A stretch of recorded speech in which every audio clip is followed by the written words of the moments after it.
doing work or mass transfer. So kung wala tayong iibo doon, it will stay equilibrium. So meron tayong three types when it comes to your equilibrium. So the first one is mechanical equilibrium. So no net force, imbalance, all the forces are balanced, so nothing moves. So that means if yung ating forces is acting to your downward, merong nagko-contradict to its force. So meaning, all of our forces is equals to zero when it comes to your mechanical equilibrium. Ano naman po yung thermal equilibrium? So, no, so it is uniform temperature, so no heat flows between yung ating parts of the system or between the system and the surrounding. No heat flows, that means no heat transfer. Since both of your system and your surrounding has the same temperature. Next one is chemical equilibrium. So, no net chemical reactions or diffusion. That means yung ating concentration of substances remain constant. Example natin is when we mix two chemicals, once na natapos na yung kanyang chemical reaction, it is in chemical equilibrium, meaning hindi siya magbabago unless may gumalaw sa kanya or may madagdag sa kanyang chemical. So, when we say thermodynamic equilibrium, dapat all of our three types ng equilibrium stays in equilibrium. That means yung ating mechanical is in equilibrium, our thermal is in equilibrium, and also our chemical is at equilibrium. Next one is process and cycles. So, in thermodynamics, yung process natin is any transformation that takes yung system from one state to another. While your cycle is if we have different state, once na bumalik yung ating state to its original state, that is what we call cycle.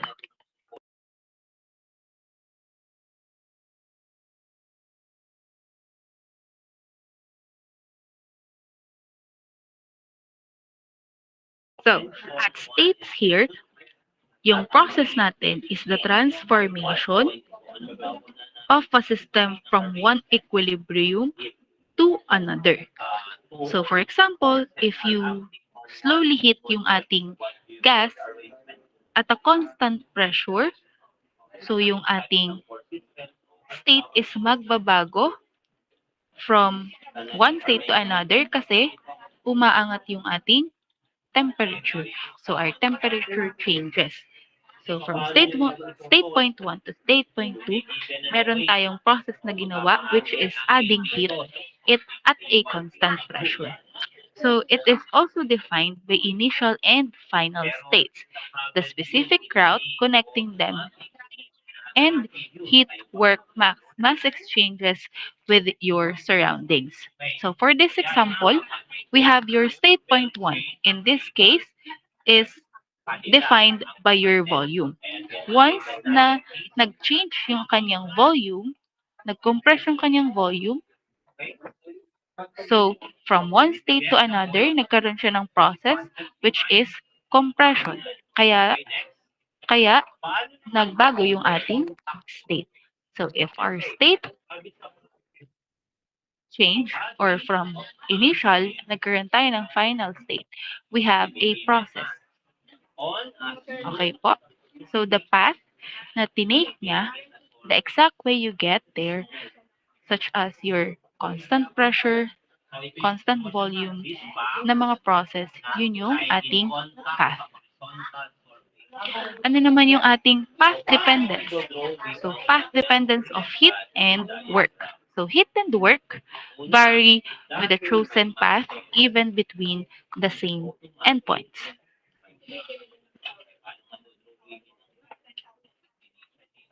So, they depend on how yung process natin carried out. So, even if the start and ends ng ating state are the same, taking different paths between your Q and A or Q and work changes.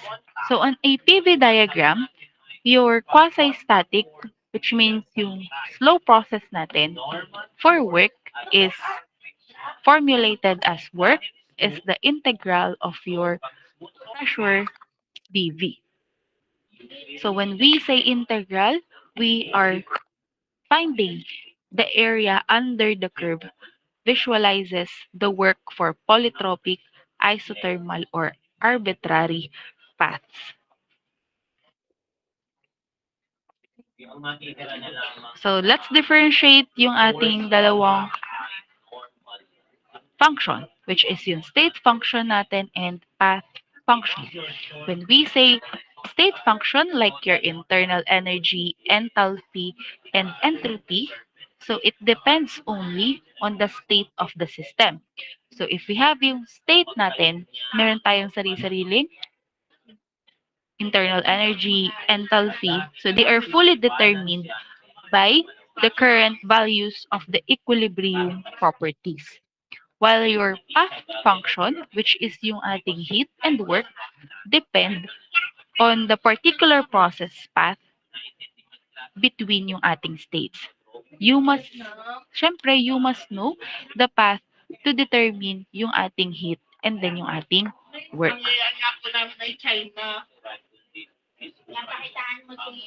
So, now, let's discuss naman about our steady flow process. So, what is steady flow process?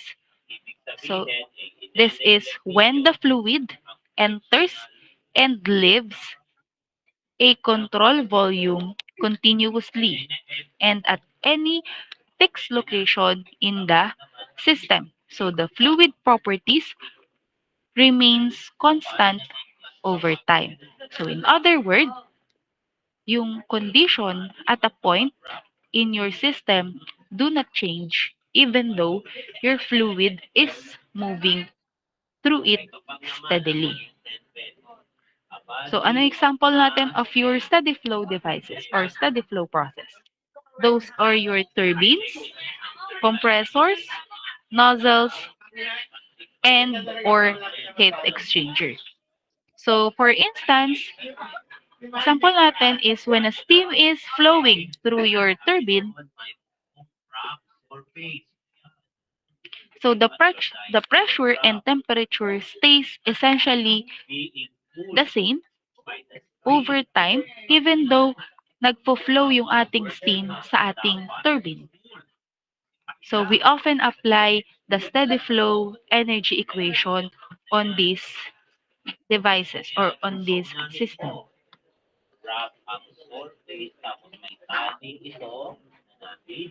So this image is an example of your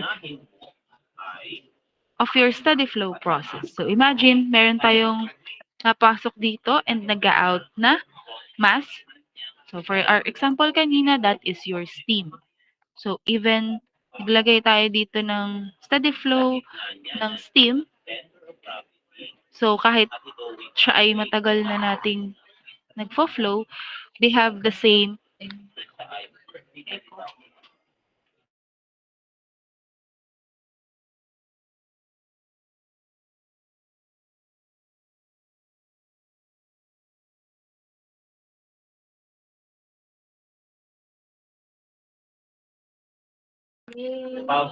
So even, ano nga po, nasa na tayo? Na-interrupt kasi ako. So, even nagpo-flow siya, over time, they have the same property, which is in this case is your temperature.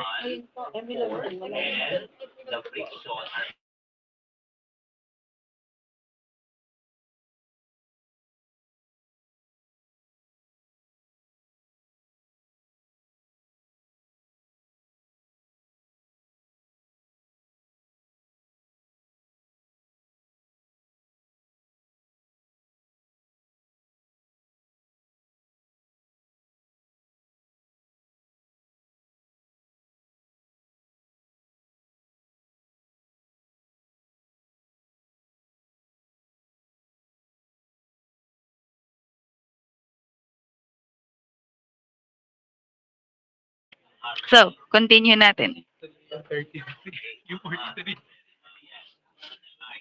So, continue natin about our thermodynamic cycle. So, it is a series of processes returning the system to its original state. So, example, so this is our PV diagram. So, for example, we have this state point number 1. And then, nagkaroon tayo ng heat addition process. So, tumaas siya. So, this is 2. Then, nagkaroon tayo ng constant volume process. So, this is state point number 3. Then, dumaan siya sa turbine. And then, bumalik siya sa ating first state. As said to your statement here, a series of processes returning to its original state. So, once na bumalik yung ating system to our first state, that is a cycle. So, yung ating network over one cycle and is equals to the area enclosed on the PV diagram.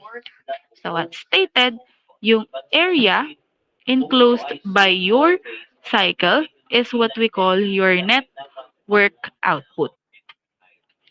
So, your thermal efficiency of a cycle is defined as the network output over your heat input. So it tells us the fraction of your heat energy converting to your work, guiding designs of engines, refrigerators, and heat pumps. So let's talk about naman your temperature and zeroth law. So why is it important to know your temperature and your zeroth law or your thermal equilibrium? So temperature is a fundamental property that quantifies the average kinetic energy of particles in a substance.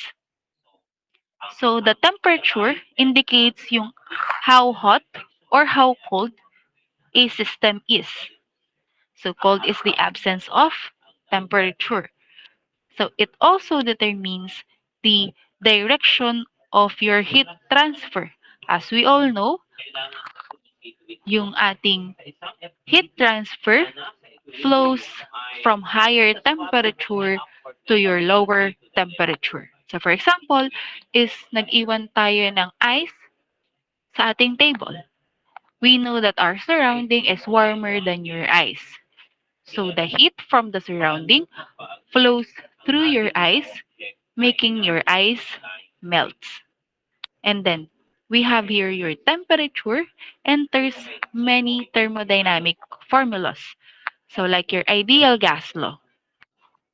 And then we have your definition ng ating entropy and phase change. So as I was saying kanina, from your eyes, nagpo-flow through yung ating heat from your surroundings, makes it melt or from the solid state, nagiging liquid state siya. If we add heat pa sa ating liquid state, which is yung ating water, pag hinit pa natin siya, ano mangyayari sa ating water? It boils and become steam. So your temperature is crucial when it comes to your phase change criteria. Next one is our zeroth law. So what is zeroth law? As you can see, if your system A or your object here, A, is equilibrium with your system C, and then your system B is thermal equilibrium with your system C, then we can conclude that your system A and system B is in thermal equilibrium also. So that is your zeroth law. So your zeroth law concept of thermodynamics. So if a system A is in thermal equilibrium with system C and B is also in equilibrium with C, then A and B are in equilibrium with each other. Establishes a transitive relationship for your thermal equilibrium. So, bakit ito importante? So, we can compare temperature in practice. For example, if we have a thermometer, if a thermometer reads the same when placed contact with your object A and then object B, then A and B is at same temperature. So this in this case, even they never touch or hindi sila nagdikit with each other, this is the foundation for using yung ating third party. So meaning we can yung magta-trust tayo with our thermometer that yung reading natin is correct. So, mostly, nang ginagamit natin when it comes to your temperature, yung unit na ginagamit natin is degree Celsius. And then, for the US application naman, it is Fahrenheit. So, how about on your thermodynamic calculation or in your problem? We must know that we need a absolute scale for both of them. Since when we are calculating, ang dapat nating inilalagay when it comes to your thermodynamic is in absolute scale. So, ano ang absolute scale ni Celsius? That is your Kelvin. Ano naman ang absolute scale ni Fahrenheit? That is your degree Rankine. So, how do we convert those units? So, from Celsius to Kelvin, so from Celsius to Kelvin, we will add 273 to your degree Celsius to convert it into Kelvin. And then from Fahrenheit to Rankine, you need to add 460 to your degree Fahrenheit to become your Rankine. So this one from Celsius or SI to your Fahrenheit, which is English, so this is 1.8 times to your degree Celsius plus 32 is your degree Fahrenheit.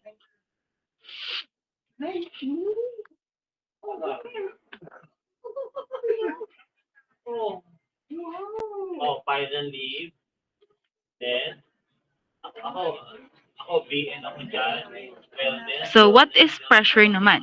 So let's discuss yung pressure. So pressure is a measure of force per unit area. So your pressure quantifies the normal force exerted by a fluid per unit area.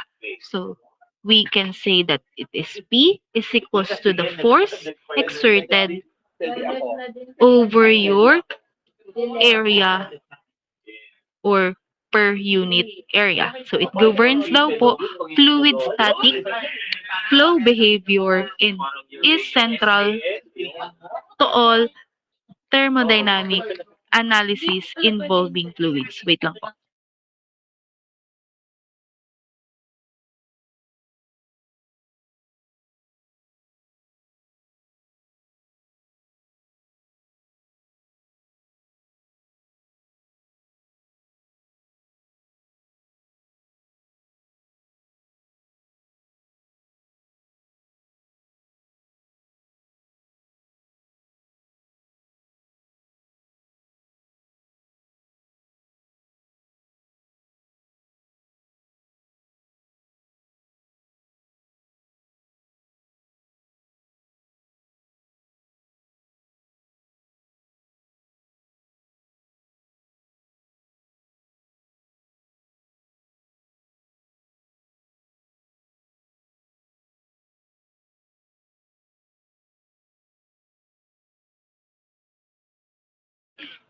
So, yung pressure po natin is crucial when it comes to fluid.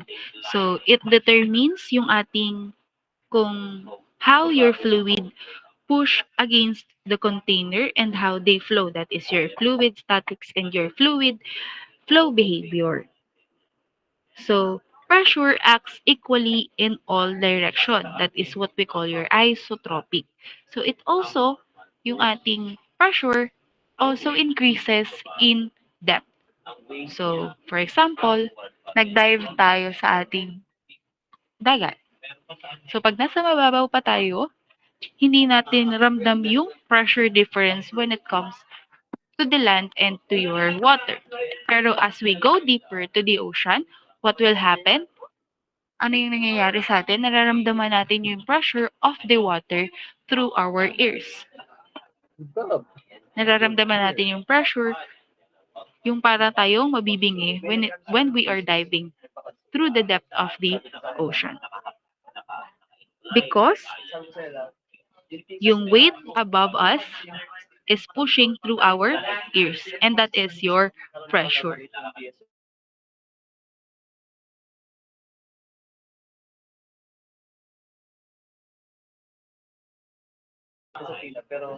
So next one natin is yung pressure natin is force distributed over area.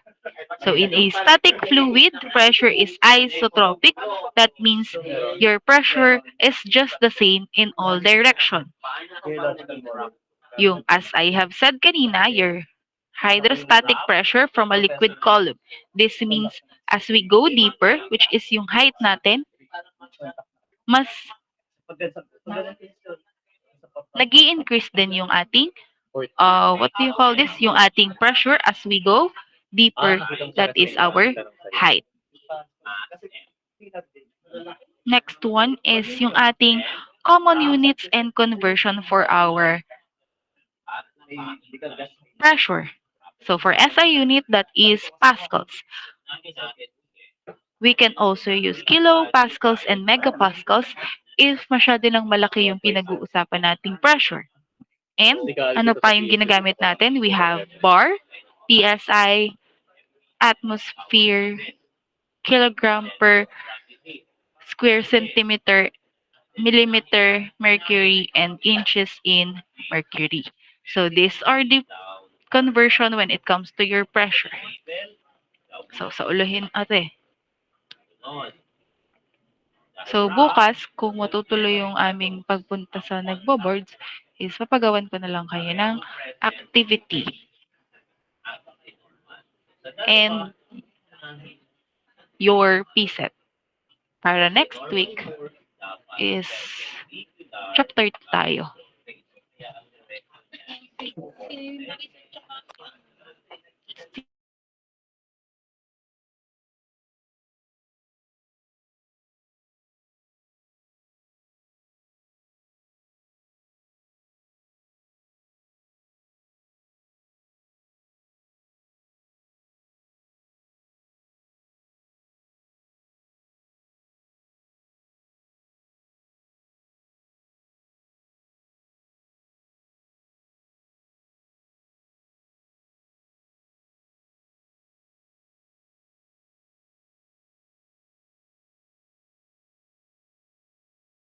So, next one natin is your absolute pressure.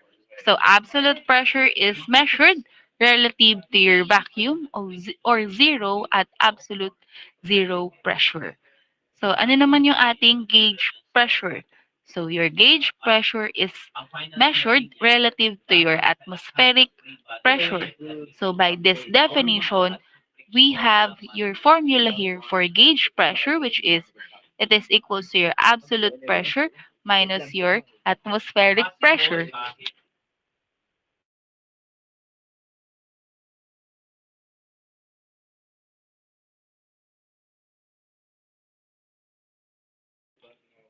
So, next one natin is your vacuum pressure. So, vacuum pressure, sometimes given yung ating when pressure is below atmospheric pressure. So, that means with that definition, we have your vacuum pressure is equals to your atmospheric pressure because it is below your atmospheric minus your absolute pressure. Take note that you need to convert or always convert your gauge and vacuum pressure readings to absolute pressure before thermodynamic calculation. Why? Kasi yung most of our formulas or yung mga thermodynamic formulas natin requires absolute pressure. So for your sample, your absolute pressure of a vacuum chamber. So a vacuum connected to a chamber reads 5.8 at a location where atmospheric pressure is 14.5 psi. Determine daw po the absolute pressure in the chamber. So ano yung mga given natin dito? We have here your vacuum gauge, which is, so sulat natin. Given natin is vacuum gauge, which is 5.8 psi.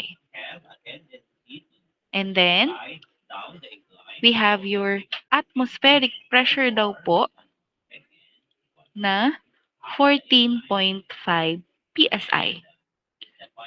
So, determine the absolute pressure. So, your vacuum pressure is equals to atmospheric pressure minus your absolute pressure. So, your absolute pressure is equals to atmospheric pressure minus your vacuum pressure. So, substituting your formula, your given, rather, to your formula, that is, so that is 14.5 psi, wala na yung boses ko, minus 5.8 psi. So, next, what is your absolute pressure? So, what is 14.5 minus 5.8? That is 8.7 psi.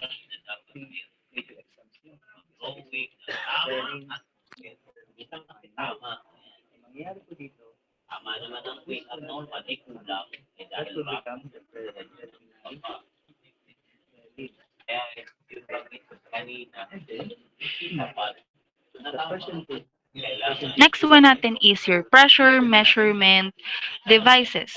So what are those pressure measurement devices? So we have here your barometer, which measures yung ating atmospheric pressure using a liquid column. In this case, it is invented by Torricelli in 1643.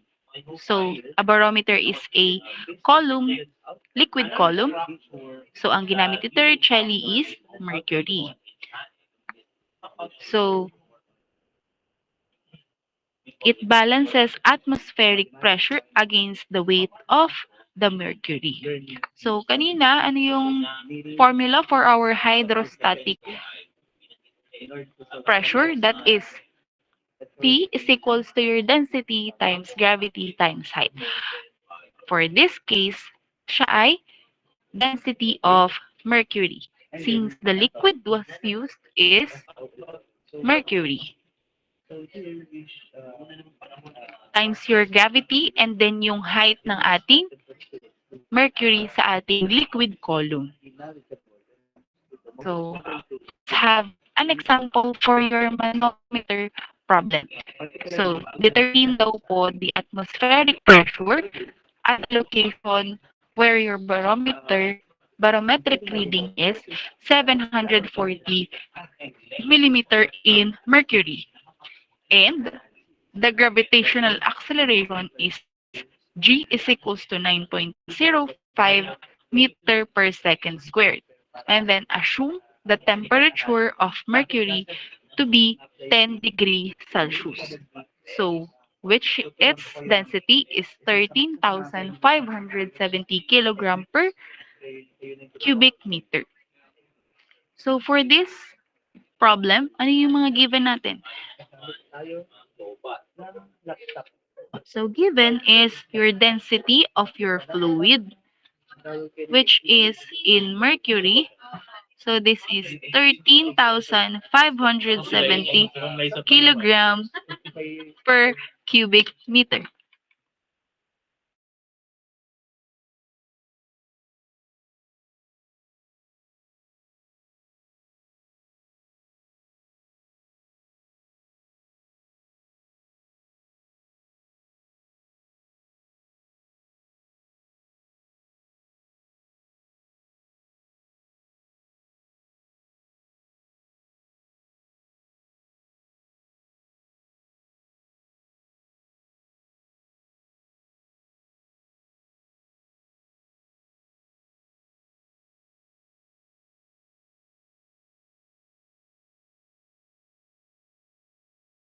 So, lumipat po ako ng pwesto kasi nandun ang Sir Emil. Hindi niyo ako maririnig. So, next natin, ano nga tayo? Malakas ang boses ng Sir Emil. So, next one natin is yung height ng ating reading, which is yung h is equals to 740 millimeter, or your h is equals to 0.74 meter. And then yung ating gravity is equals to, meron tayong given na gravity dito. So, hindi natin gagamitin si 9.81. So, in this case, that is 9.805 meter per second squared. So, yung solution natin for this one, we have here your atmospheric pressure is equals to the density of your fluid, which is mercury, times gravity times your height na ating reading. So we have 13,570 kilogram per cubic meter times your gravity, which is 9.805 meter per second squared, times your height, which is 0.74 meter.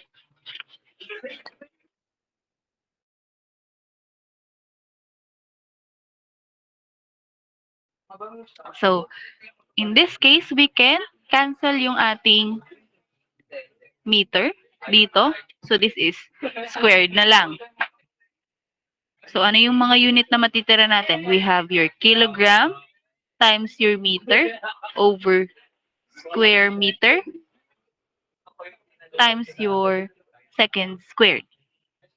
And then, your kilogram meter per second squared is equals to your Newton. So, in this case, so this is Newton. So, this is Newton per square meter, which is Pascal.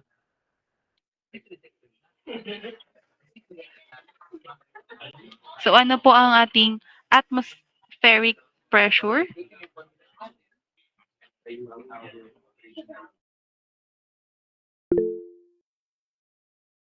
Yes po. Sawali. 98,459.849. So, that is 98,459.849 Pascal. Or, your atmospheric pressure is equals to 98.459849 kilopascal.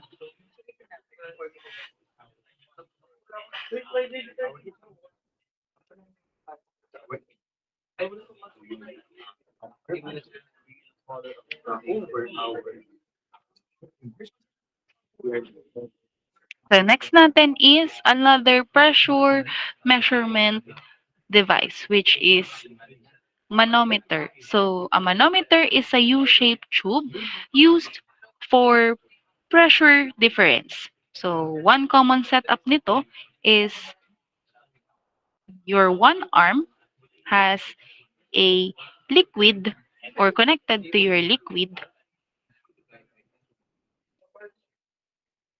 So, it is connected to a system. In this case, we have here your gas tank. And then, yung another end is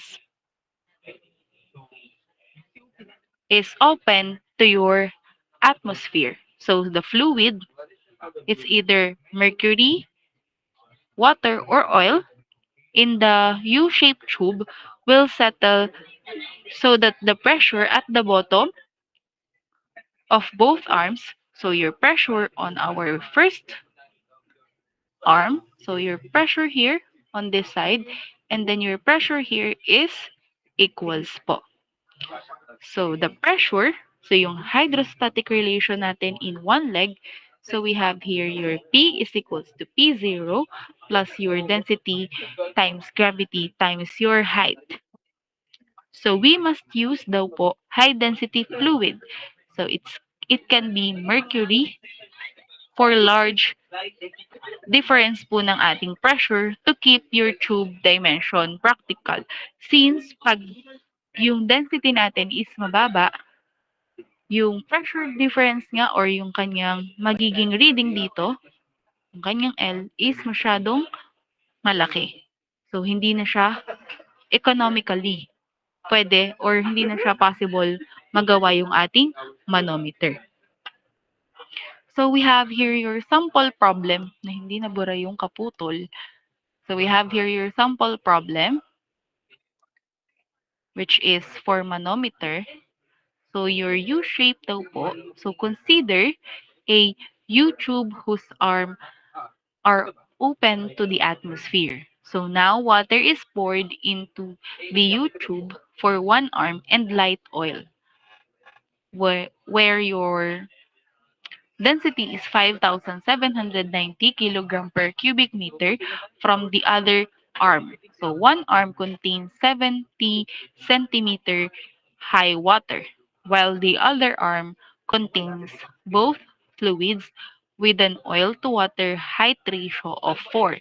So determine daw the height of each fluid in that arm. So ano yung given natin? List muna natin yung lahat ng given natin from this problem. So we have here your given, which is yung density ng ating oil is 5,790 kilogram per cubic meter. And then, yung density ng ating water, which is hindi siya given, pero dapat alam natin yung kanyang constant, which is 1,000 kilogram per cubic meter. Ano pa yung given natin dito? Yung height ng ating water from this arm. So that is 70 meter. 70 centimeter.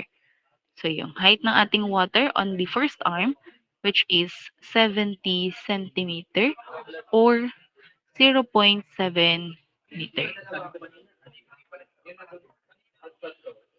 So, meron pa tayong given dito, your oil to water height ratio. So, oil to water height ratio is equals to 4. Ano pa? Wala na tayong nakalimutan na given. So, let's start with our solution. So, as your definition when it comes to your manometer, yung pressure at the one arm is equals to the pressure to the other arm. So, we have here your P arm 1 is equals to your pressure arm 2. So, the density, ano yung formula natin for hydrostatic, which is yung density of our liquid times the gravity times your height. For in this case, sa first arm natin, ang ginamit nating liquid is water. So, we will be using here your water.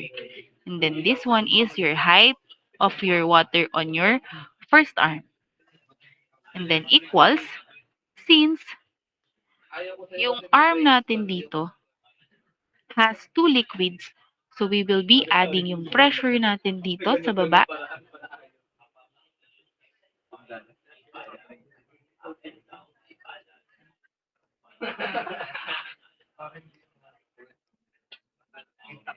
Yan. So we will be adding yung pressure natin ng ating water to your pressure ng ating oil since they are in the same arm.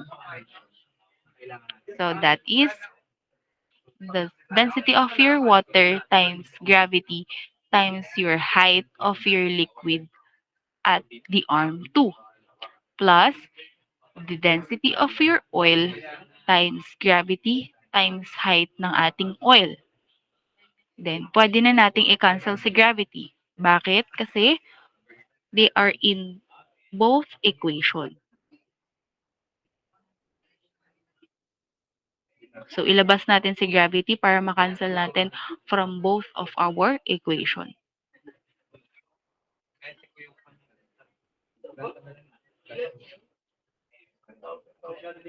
So, cancel both of our gravity. So, we don't need na yung ating gravity. Then, ano yung density of our water? That is 1,000 kilogram per cubic meter times yung height ng ating water for our first arm, that is 0.7 meter. And then, yung density of our water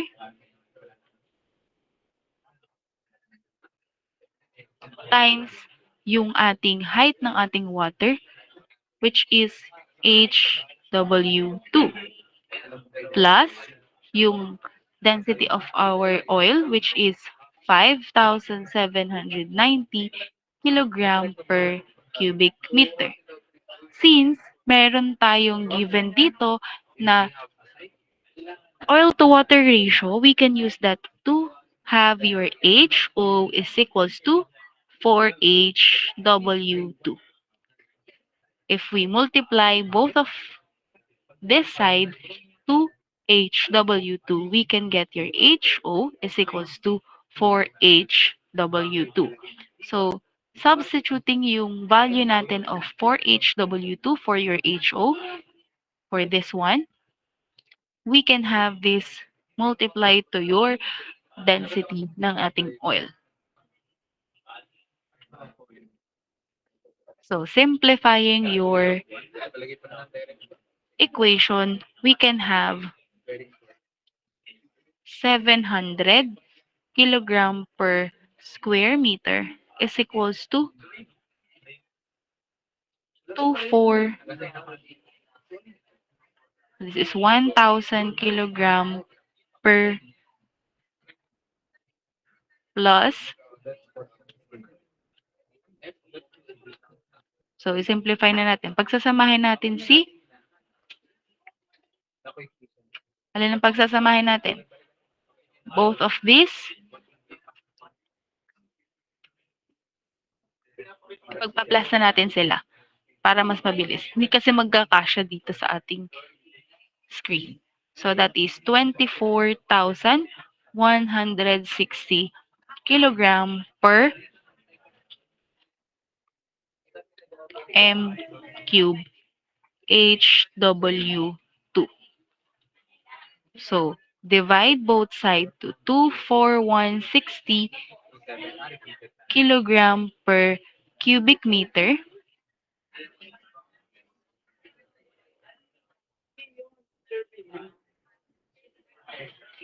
So, cancel si kilogram, cancel si m squared. Matitirhan tayo ng isang m. So, ang answer natin is in meter. So, your HW2 is equals to ilan po?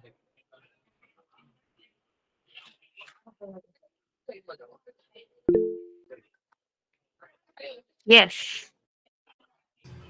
0.02897 po. So, this is 0.02897 meters. In this case, we can substitute na yung ating HW2 or yung height natin for your water on arm 2 to this equation. So, that is HO is equals to 4HW2. 4 times your HW2, 0.02.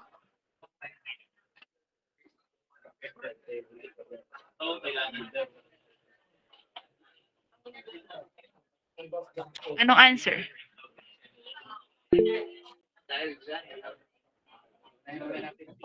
Yes po. Sa wala. Ayan, may sagot na si Solano. Wait lang. Anong answer niyo, Solano? Hindi ko nakita. Wait lang. That is 0.115892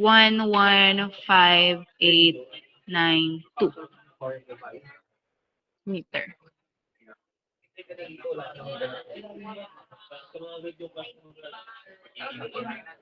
Ayan. So, may question tayo. Hanggang dito lang ang ating chapter 1. Next natin is our chapter 2. That is for next week. Anyone? May question? If wala po, nakuha to ha? Masanungin ko kayo sa sunod na meeting natin. Wala lang tanong? So, if wala lang tanong, thank you po for attending our class. Have a nice day po. Po, ma'am. Thank you po. Thank you so much, ma'am. Bayan, thank you po, ma'am.